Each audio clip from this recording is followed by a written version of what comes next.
One.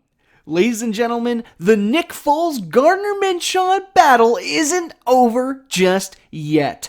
Good afternoon and welcome to the podcast. I'm Nick Drago. Today on the show, we're going to talk about Uncle Rico returning to the field for the Jaguars today. Plus, we got to go north of the border to discuss the Maple Leafs, Because there's a whole lot of scandal going on there. And the Lakers off to their best start in franchise history? I think not. Stick with us, friends. Sports starts now.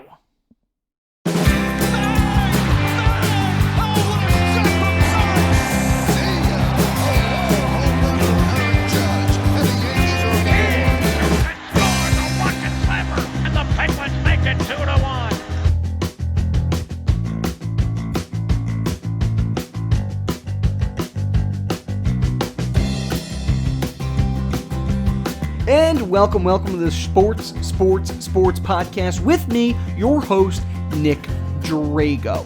If you like what you hear on the show today, be sure to find us on Soundcloud, YouTube, Twitter, and the Facebook. Just type in your search bar, Sports with Nick Drago. That's me. That's my show. Okay. This is the best show on YouTube for one reason and one reason only. We make more sense than Freddie Kitchens t-shirts. I'm just kidding. No, I'm not. We don't care if Pittsburgh started it, Freddie. So, what did my weekend look like? It was Thanksgiving. Happy Thanksgiving. Did you eat a lot of turkey? I stuffed my mouth full. My butthole's on fire. It was fun. Great times all around. No, it was good seeing my family, watching some football, of course. Can't miss that. And here I am, ready to not go back to work tomorrow, but we'll do this first. So, yeah. A lot of NFL games this weekend. Let's do that old recappy cap of all of them. Why don't we? All right, let's talk. Oh, you can't even see my face. Hello. There I am. Aren't I beautiful? All right, let's talk a little bit about this weekend's games. First off, you have the Thursday night matchups from football Thanksgiving. Thanksgiving turkey, gobble, gobble. The Bears beat the Lions. Surprise, surprise, Trubisky, 3 touchdowns, making the Bears now 6-6. And he scored with just a few minutes left in the game. Lions, granted, were starting a third string quarterback, so, kudos to them for staying with it. The Bills destroy the Cowboys, and that left a lot of Eagles fans here in the city of Philadelphia very happy until, of course, this weekend. But we'll get to that. We're going to get there. Bills beat the Cowboys 26-15. Saints beating the Falcons 26-18, getting revenge for losing them 2 weeks ago, and the Saints officially clinch the NFC title for the third, NFC South title for the third straight season. All right, let's scroll up here so that we can look at some of today's games, and there were some doozers in there. Steelers beat the Browns 20-13, 212 yards for Devlin Hodges, who started the game today. Jets fall to the Bengals 22-6. Really, Jets? Damn it! Andy Dalton returns to the field for the Bengals with 43 yards and a touchdown. He went 22 for 37. Not too bad. Jamal Adams for the Jets went down pretty early in the game, and that was a big reason why their defense just could not hang. The Packers and the Giants. Packers-Giants 31-13 in favor of Green Bay. 4 touchdowns for Aaron Rodgers. Saquon Barkley at 83 yards for the Giants. Three picks, by the way, for Daniel Jones. Titans beat the Colts 31-17. Jacoby Brissett had a pretty good game, but Derrick Henry, 149 yards rushing. Only 1 touchdown to show for it, which is a shame. But Henry really crushed it today. Zach Pascal had 109 yards, by the way, receiving for the Colts. Dolphins beat the Eagles. So the Dolphins really just seem to beat the teams that I care about. They beat the Jets, the Eagles. That's a little sad. 37-31, Fitzmagic, more like it, 365 yards and 3 TDs. Devontae Parker, 160 yards or just about 160 and 2 touchdowns himself off 7 receptions. Not too shabby for the Finns. Redskins beating the Panthers 29-21. 2 touchdowns for Kyle Allen, 129 yards rushing for Darius Goyce, and he had a nice game. I don't even know if is that how you say that? Goyce? That's how I'm going to say it. I don't care what you think. Goyce. Buccaneers beat the Jags 28-11. Like I said, Minshaw, Uncle Rico, he's not done, but Jags really couldn't put anything together. They looked much better after they put him in, for sure. Buccaneers, though, walk away with this one. They're now 5-7. 49ers lose to the Ravens.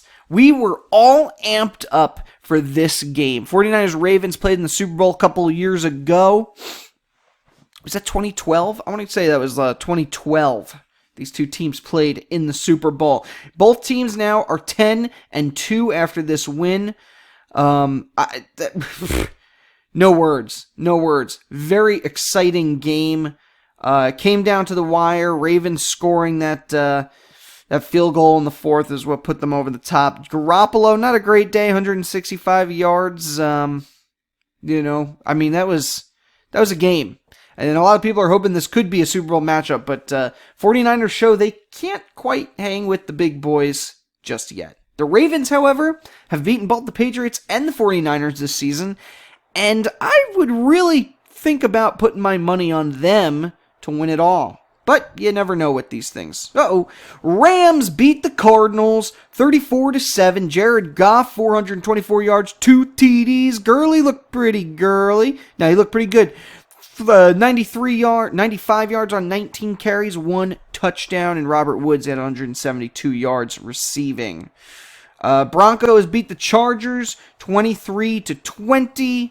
Phillip Rivers had a pretty good game, going 20 for 29. Chiefs kill the Raiders. 2 weeks ago, the Raiders were a contender.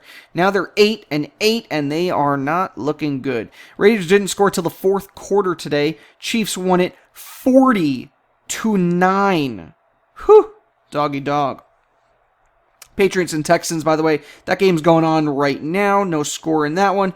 And then on Monday, you got the Seahawks and the Vikings facing off. And that should be a pretty exciting one as well. Seahawks are 9-2, Vikings 8-3. So I'd pop some popcorn for that one. Lately, I feel like these Monday night games haven't been all that spectacular. By the way, before we talk about the standings, I do want to thank ESPN for being gracious enough to let us use their all their fun graphics here. It certainly makes my job a lot easier. So thank you once again, ESPN, for doing all the hard work. All right, so let's look at these standings here. AFC East, Patriots are on top 10-1. Bills are 9-3. Jets are 4-8. And the Dolphins are 3-9. AFC North has the Ravens on top, of course, 10-2. Pittsburgh Steelers are 7-5. Cleveland's 5-7. Bengals are 1-11. Houston Texans, they are 7-4 in the AFC South. Titans are 7-5. These two are really, really close. We'll see what happens with Houston tonight if they can manage to beat the Patriots and claim the AFC South for themselves. You also have the Colts looming at 6-6. Jaguars are 4-8. They're likely out of it. And in the West, you got the Chiefs. The what? Kansas City Chiefs are 8-4, followed by the Raiders at 6-6, Broncos 4-8, and the Chargers at 4-8. If the season were to end right here, right now, who would your playoff teams be? Well, of course, Patriots, Ravens, Texans, and Chiefs would all get in. Of course, barring what happens with that Texans game today. Your next top teams include the Bills and the Steelers. We already established how the Steelers would win out in a tiebreaker, whether it be the Titans, the Colts, the Raiders. That was all last week's show, so if you want to see that, go back last week.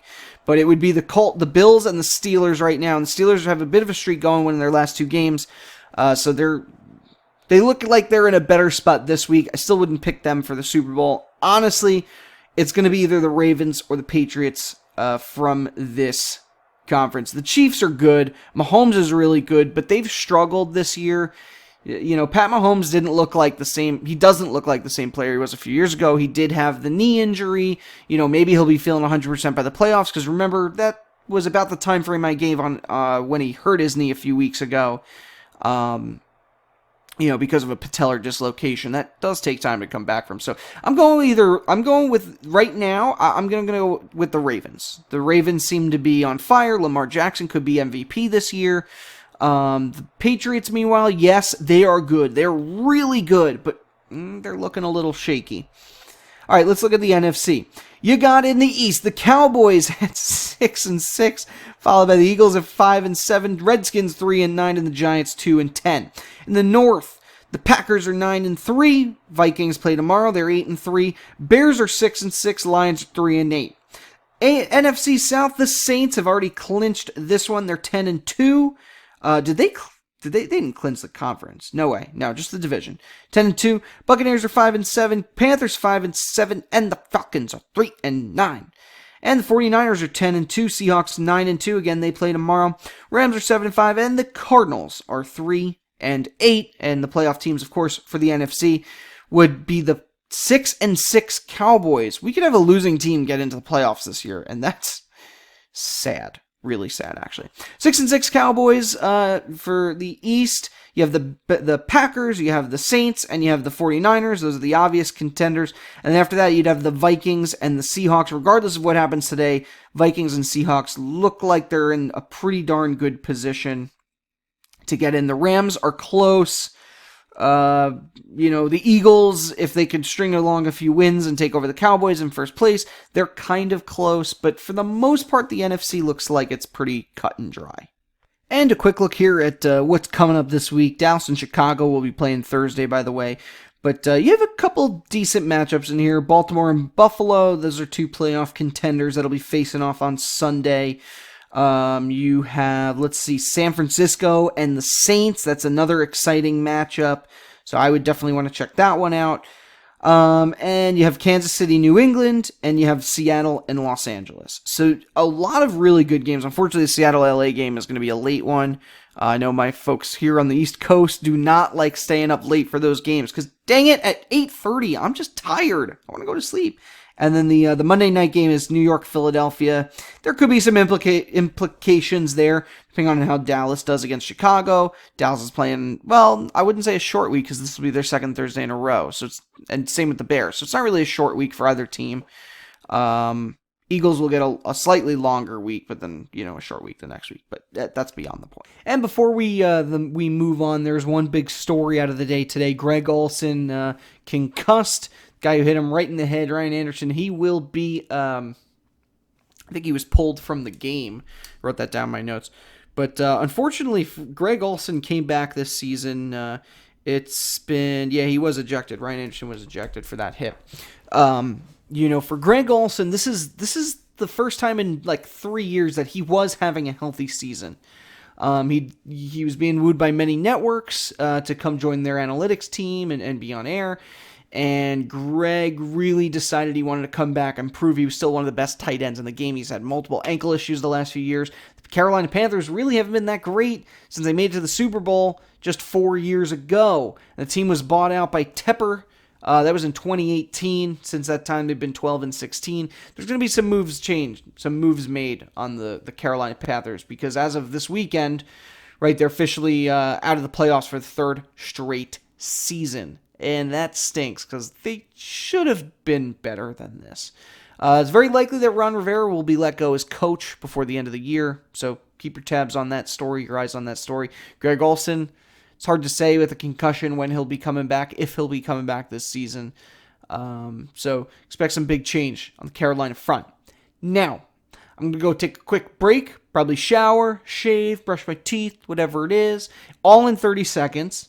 And then when I come back, we're going to talk basketball and we're going to talk hockey. A lot of exciting things going on there this weekend. So stick with us, friends, because sports will be right back.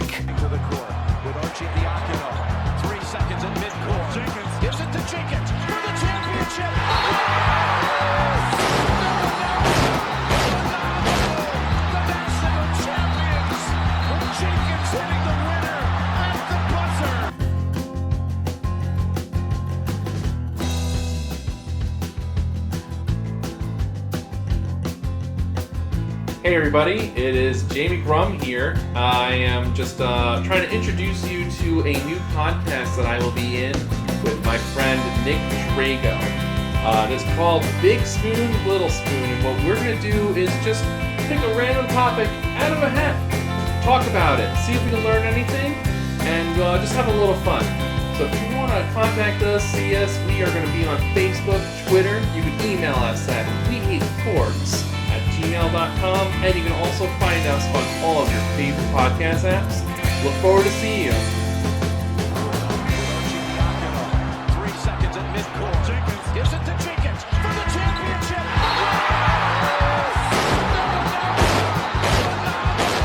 The national champions. Jenkins hitting the winner at the buzzer. And let's talk about this weekend's games for basketball. Sorry, I'm adjusting my camera, I'm fixing my mic, totally unprepared for this. Nets and Celtics played this weekend. Kyrie facing off against his former team. Nets won this one 112-107. Jason Tatum was the star for Boston with 26 points. Dinwiddie, he's been having a great season for Brooklyn, 32 points for him. 76ers got the best of the Knicks, 101-95. Raptors beating the Magic 90-83. Norman Powell, 33 points for Toronto. Hornets beat the Pistons 110-107. Bucks got the best of the Cavaliers. See, we were talking about Panthers before the break. Now I'm obsessed talking about the Panthers. Bucks beat the Cavaliers. I almost did it again. 119-110. The best Cleveland could muster was a 16-point performance from Kevin Love. Meanwhile, the Greek Freak had a double-double. Warriors lose to the Heat 122-105. Jordan Poole for Golden State with 20 points there, but only 1 rebound and 1 assist. Ball hog! Just kidding. Pacers beat the Hawks 105-104 in a close one. Trae Young, 49 points. This kid is on fire. Let's see. Thunder, they beat the Pelicans 109-104. Jazzy Jazz beat the Grizzlies 103-94. Clippers lost to the Spurs 107-97. Kawhi held to only 19 points. Mavericks, they got the best of the Suns 120-113. Luka Doncic, I always mess up his name. Don Quixote. Luka, historic month. Honestly, the dude's been on fire. 42 points for him in that game. Trailblazers beat the Bulls 107-103, and the Lakers 125-103. By the way, Lakers are off to a 17-2 start. That is the best in Lakers franchise history. And this is a team, there were a lot of Lakers teams out there in the past. This one might take the cake. I mean, if you're comparing them over time, I don't think LeBron and AD would hold up to like Kareem and Magic or let's say Kobe and Shaq. I just don't see it, to be honest with you. But incredible start for this group, especially in a really tough conference. I'd like to see more of what happens from them. All right, more of this weekend. Saturday's games. Kings beat the Nuggets 101-197. Pacers lost to the 76ers 119-116. Rockets beating the Hawks 158-111. James Harden, 60 points in 31 minutes. He didn't even play the full game. 60 points in 31 minutes. Are you kidding me? Unbelievable. Unbelievably talented player. Bucks beat the Hornets 137-96. Let's look at Sunday's games. Look at me. I went way too far up on the screen here. That's okay.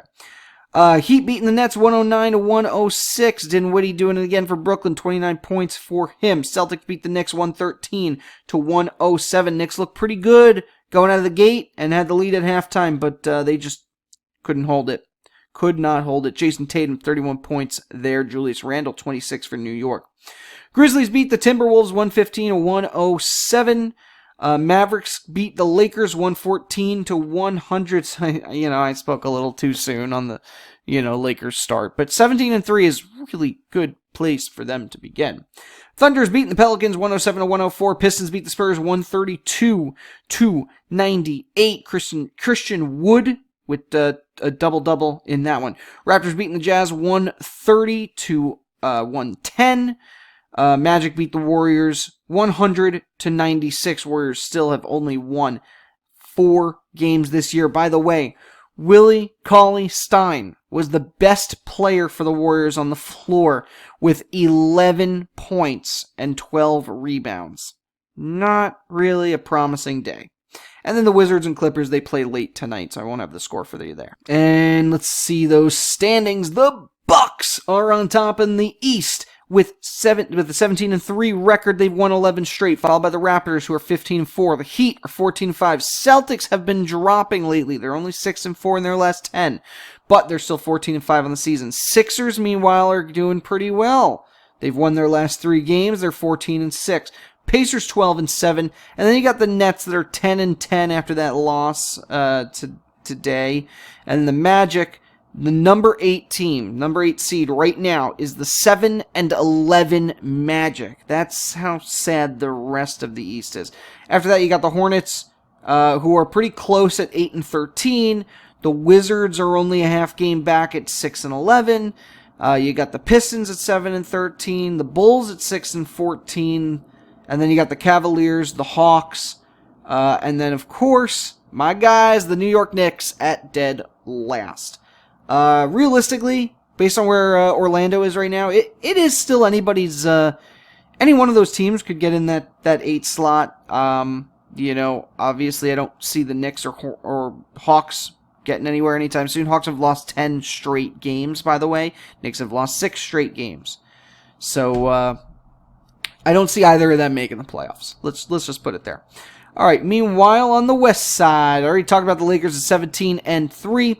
Nuggets are 13-4. Clippers 14-6. Mavs are 13-6. Rockets 13-6 as well. The Jazz are 12-8. Timberwolves at 10-9, and the 8th seed would be the Suns at this exact moment at 8-10. Now, the Suns have lost their three straight games. There are 3 other teams looming for that spot. The Kings, Thunder, and Blazers have all won 8 games themselves. And so each one of them is within 1 game of that 8th seed. Then you got the Spurs that are within a game and a half of that spot. So are the Grizzlies at 6-13. And then you got the Pelicans, the Warriors. The Warriors are dead last. Pelicans and Warriors are way bottom of the barrel there. So, yeah, that kind of stinks for them. Now, before we move on to hockey, let's talk about a couple of the games that are big matchups coming in this weekend. Nothing really looking good for Monday. Tuesday, let's see. Tuesday. Nothing really that exciting there. Portland and the Clippers. That could be something, I suppose.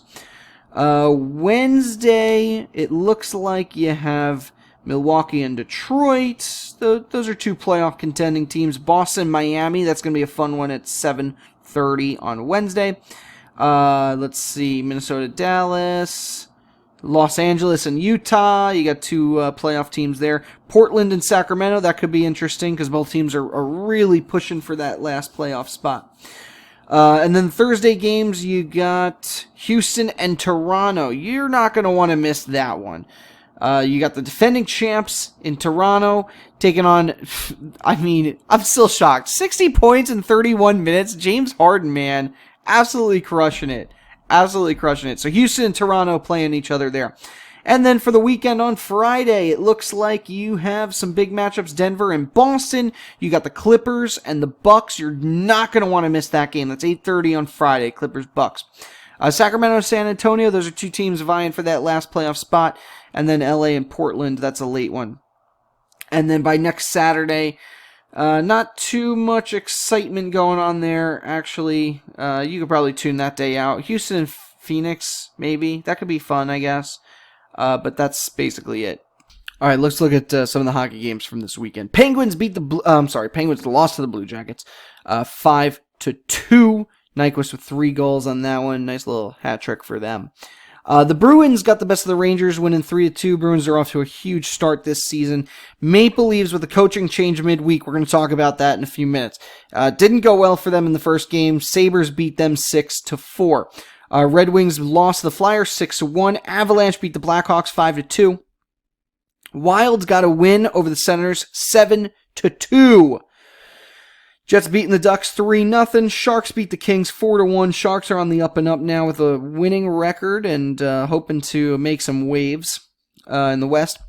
Capitals in overtime beat the Lightning 4-3. Golden Knights got a win over the Coyotes in a shootout 2-1. Coyotes, by the way, made a trade this weekend. I think they sent. See, I just had it up on my screen here. They sent Cormy over to the Red Wings. That's for defenseman Vili Sarajarvi. So we'll see if that helps out at all for Coyotes. The Coyotes. Predators beat the Hurricanes 3-0. Blues beat the Stars 3-1. That was for Friday. Let's scroll up here. Ignore there's a Facebook advertisement that I just gave Facebook free advertisement. You should give me free advertisement, Facebook, and maybe we'll all have a Merry Christmas. All right, let's go to Saturday's games. Blues beat the Penguins 5-2 in that one. Rangers got a win over the Devils 4-0. Looks like the Canadiens lost to the Flyers 4-3. Maple Leafs and the Sabres. Maple Leafs beat the Sabres 2-1, so there's a win for the Maple Leafs right there.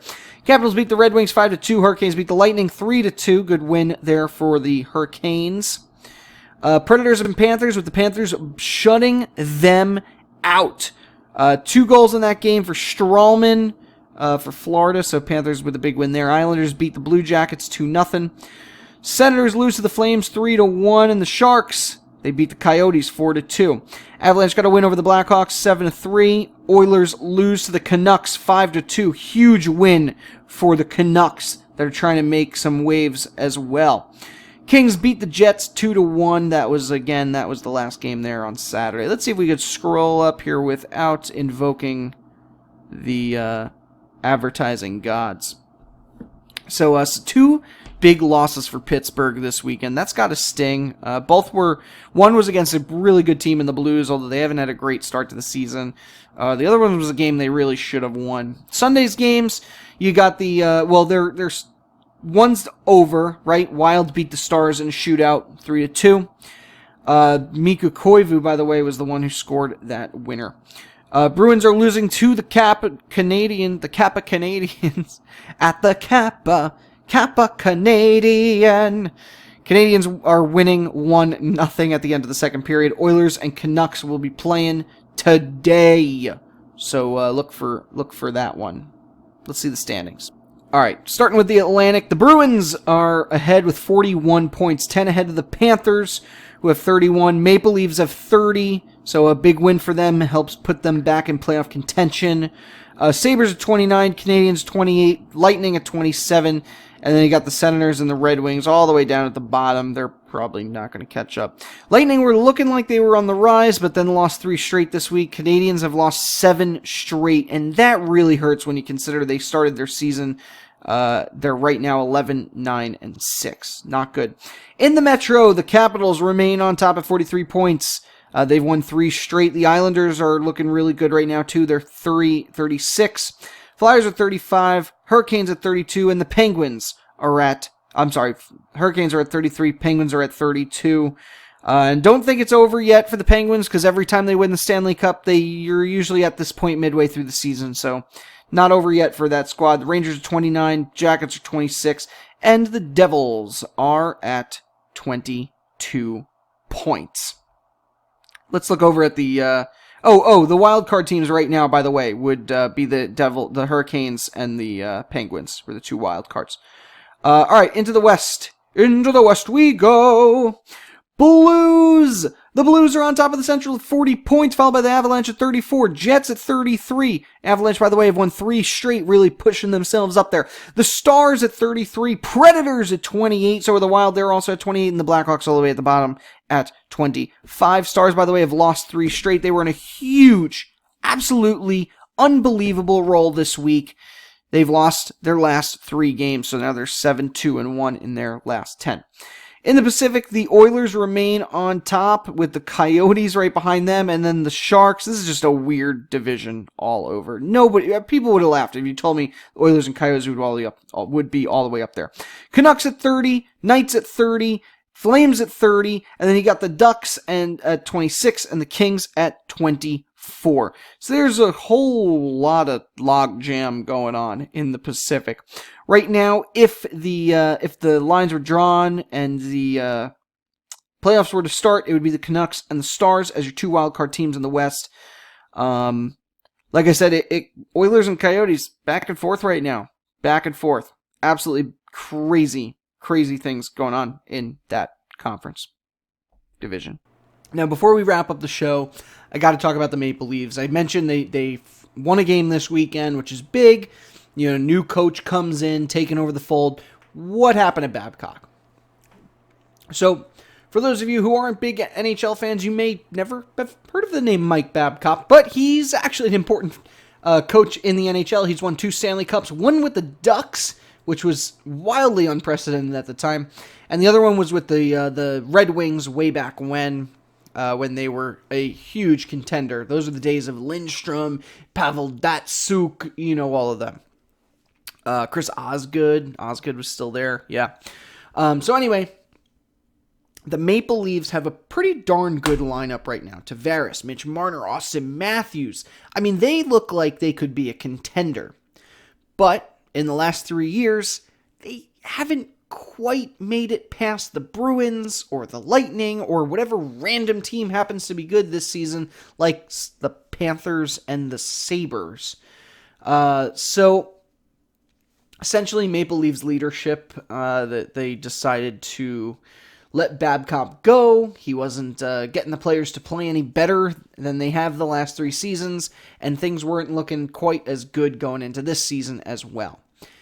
Since he left, a couple of interesting stories have come out. Now, I don't think this is part of the reason why he fired, but it definitely shows that he's lost his locker room. So the first big one was Mitch Marner, who is a current player for the Maple Leafs. And Mitch Marner came out with a story.